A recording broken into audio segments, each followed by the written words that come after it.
in this pipe wise assembly. Today we are going to see how to make this handle screw.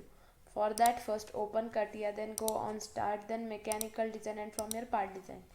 After that click on OK, and now on this interface you have to make this. So let's make it according to dimensions.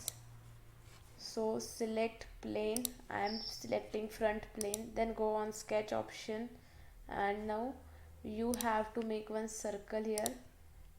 So select constraint option to give dimensions.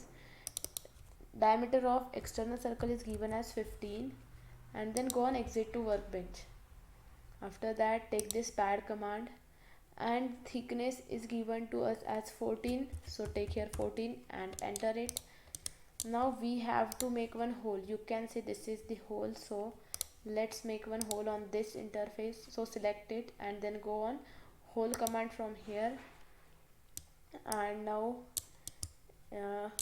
you have to select sketch command to shift circle from one place to another place, but it is already on center, so you just have to check it. And now again go on exit to workbench, and after that you will see this.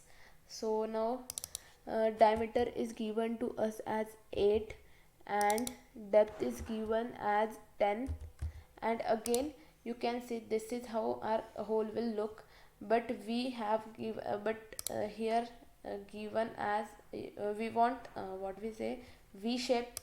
So from here select V bottom, and you can take one preview. So this is how our handle screw is ready. So click on OK, and this is how we made it. Thank you so much guys for watching it.